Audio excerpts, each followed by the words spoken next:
So we all know that there are some things that are expected of drivers, and it's amazing how some people will view the way we think about orders from the orders that we receive, and it's almost like this is how we're thinking. These are how the events that are transpiring, and this skit actually speaks volumes, in my opinion. So you're telling me the customer changed their address mid-delivery to 120 miles away, and you expect me to drive there for the same pay? I'd be more than happy to do that. My car just broke down. It's a good thing I made $20 minus expenses in 8 hours today. They told me it would be ready in 30 minutes. Now they're saying it'll be ready in another 45 minutes. I don't mind waiting. They're paying me $3.50 after all. This customer is tipping me 25 cents. If I keep saving my tips, I can afford a McDonald's ice cream cone tomorrow night. I'm so glad they're paying me $2 to drive my own car 15 miles to drop this order off. Can the customer get extra sauce? I'll pay for it myself. They could turn their porch lights on, but I guess they didn't. Oh, wonderful. Another customer who put leave at door with no apartment number and 0 gate code. Guess I'll just wait 30 minutes for them to respond. So glad to deliver this $2.50 order to a customer who clearly needs more financial assistance than I do. When a customer messages me and says an item is missing from their sealed bag, I tell them, "Sorry, sir, I should have gone to the kitchen and prepared your order myself." Drive for DoorDash today. You'll basically pay us to deliver food. Start driving today.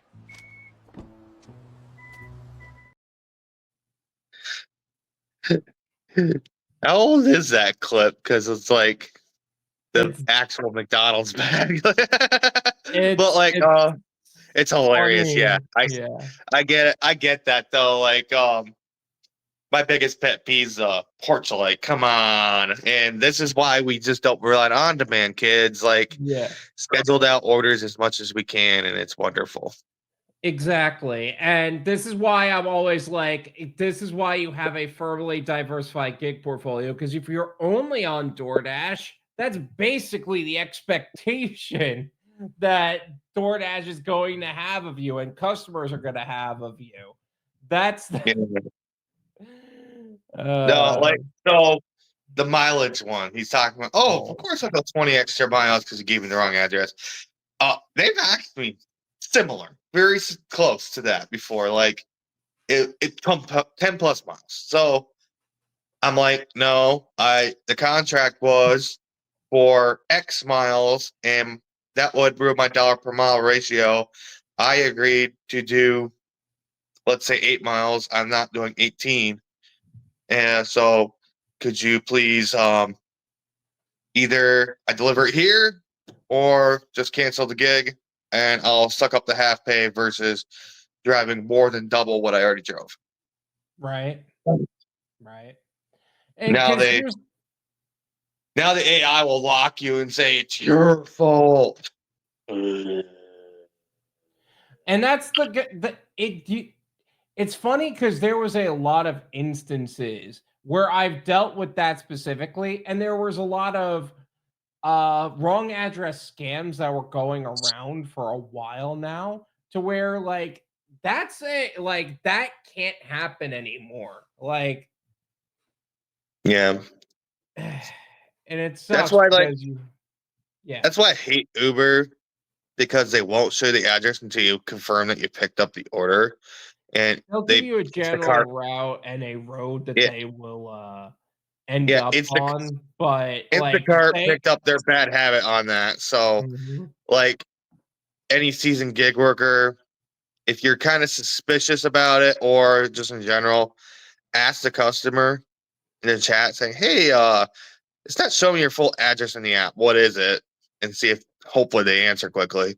And yeah, like the other guy was saying, of course I'll wait 30 minutes for you to respond. Yeah, it'd be like that sometimes. Like the other day, they were out of freaking rolls at Subway.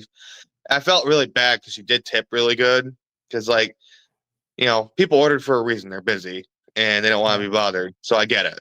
And it's like, she took 15 minutes to respond though. And like, this is a place I worked at, and they ran out of rolls during dinner rush. Like, really, guys? Really? Like, I guess twice. And I guess the manager there who worked that morning, she was manager for the other store, so she's covering. But it's like, you're a manager, you should know better than this.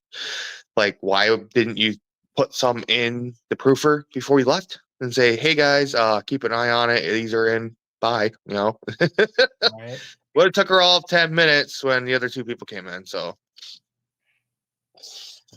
like, the owner is actually really good about that. Where if it means you're helping his business, he's not going to care about 10 minutes. He's not like a horrible clock watcher like that. Like, I've had bosses like that. Get on my clock. You're 2 minutes over. Oh my God. I just remember dealing with people like that. It's funny because I've never dealt with bosses like that as my boss, but I've dealt with bosses like that as somebody. Like, I've had friends that there were times where I had to pick them up and like drive them every now So and then. And this that can is what they ended up dealing this with. can loop into what we do. I don't know how many times I've been in restaurants and people, you need to get on your break now, or you need to clock out right now, and they don't care how busy they are. Like, Oh my okay, if they're about to God. go on lunch violation, that's one thing, but it's usually, no, you need to go right now. It's been 4 hours. Oh, they don't need to. They got 5.5. Yeah. And Like, not to mention that this goes right back to one of those skits to where it's like, oh, we were already waiting for 30 minutes. I guess we'll wait another 45 for them to acknowledge we were here. I remember oh, doing that with Sicilian Oven on, I think it was New Year's Eve. Yeah, New Year's Eve. And it was a triple stack, right? The mhm. first one was like the first two came out. One came out relatively quickly. The other one took a while. And the third one, I was told multiple times that they were making it and they were figuring it out. And it was basically they were almost closed. And then they told me that somebody else took it. So you ever I been was on catering? standing there for almost an hour, and now you fucking tell me that the order that you kept claiming was there wasn't there anymore? Are you fucked? Are you stupid? Were you dropped on your head as a child? You were hot, man. Yeah. Like, so a lot of times with the catering stuff, they won't even acknowledge you. You walk in with catering bags and they're just like not paying no mind to you. I've had to have, so like what I learned to do was like the dispatch. I'm like, hey, can you have an indicator call them so it lights a fire under their butt and they can tell me how long it'll be? Because I have no idea what's going on. I'm And it's gonna like, try not to match me with this place again. Just, this is one Doordash or whoever can have. I don't care. I'm gonna have to hold that conversation for a second, acknowledge the comments, and then Yep. I'll play the next clip and you'll see why I did that. Yeah. Hyphen 119, thank you for joining us. That was great. That is exactly why there's a decline button. You choose your own fate. That's why there's a decline button. That's why I think that the unassigned button should be relatively exercised.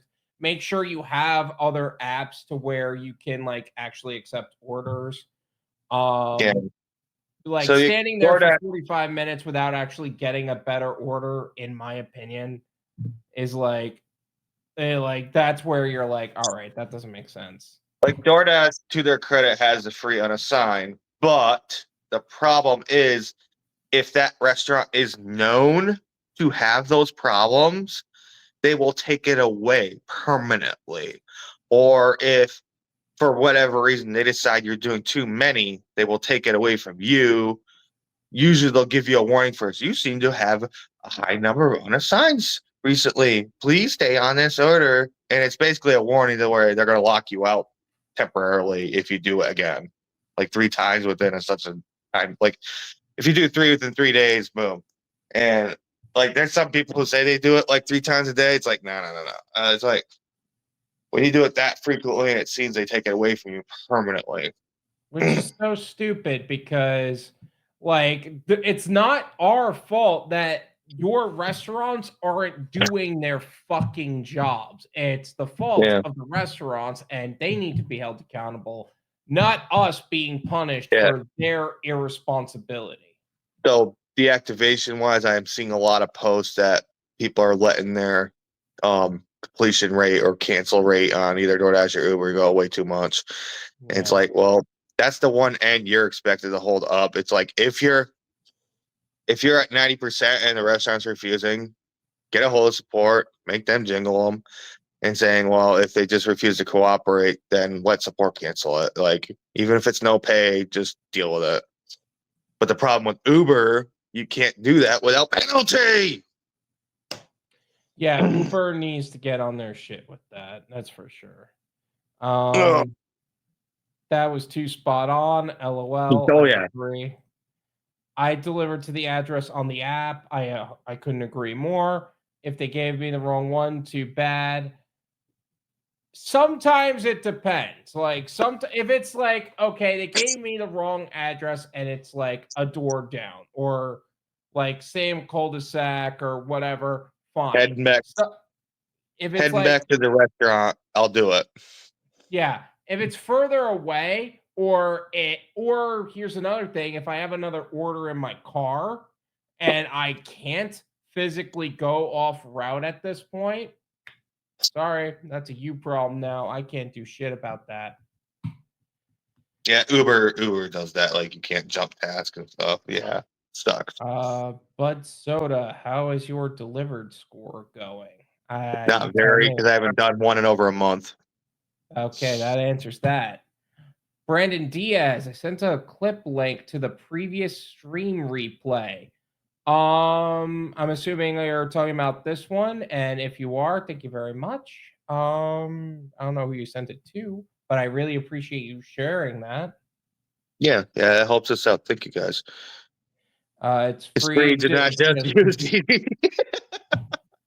Yeah, Uber has their problems too. Any app, yeah. I will say, DoorDash in my region, they got Price Chopper on board, which is a major store chain. It's kind of like Publix for you.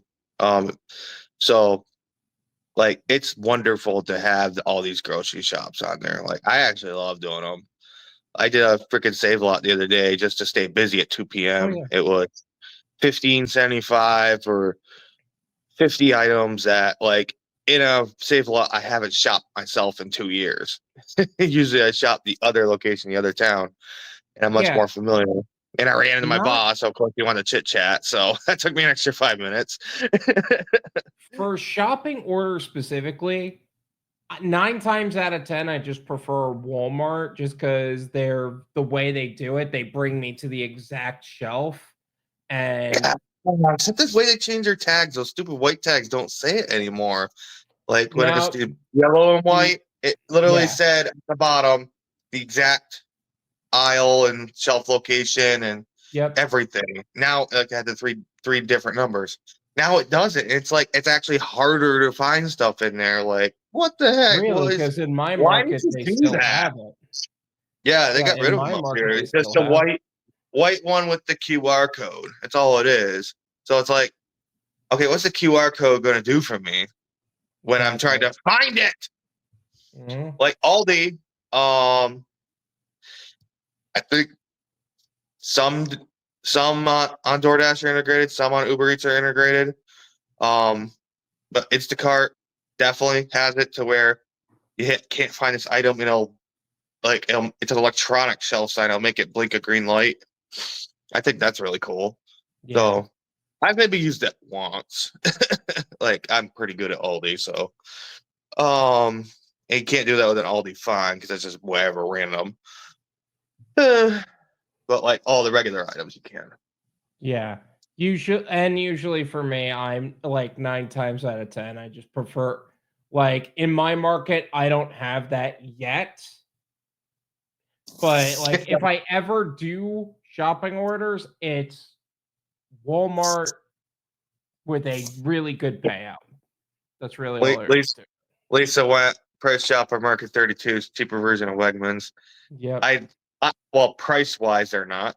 Usually Wegmans actually beats them, but like quality wise, usually, like honestly, their meat's pretty good. Like I've had to have, there's like a barrack wing for the Army Reserves in nursing home up where I am, and they rented that out to them.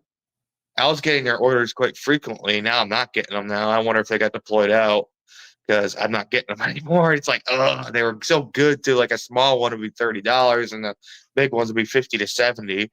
And I literally have to like always go to the butcher counter and get them to cut something up fresh for me because they always wanted extra stuff or they'd be out of certain things. And I'd be like, what do you want? And I'd ask what they want. Just keep shopping while they're cutting it up, and they're actually pretty cool about it. So shout out to Potsdam Price Shopper. You guys are actually pretty awesome about that. If anyone from that region's watching, I told a couple of people in Plattsburgh about this channel because when I'm at the hotel, I don't have my own vehicle, and I'm doing my own DoorDash for groceries. So yesterday I got Hannaford, I got steak, and a bunch of different stuff. Whew. Sticky Picked was good. It was actually very good. By the way, make sure you join us for the Driven Wyld live stream, and you could be part of the conversation too. We're looking forward to seeing you there. Driven was the only way, but must. Take it back, we're looking back.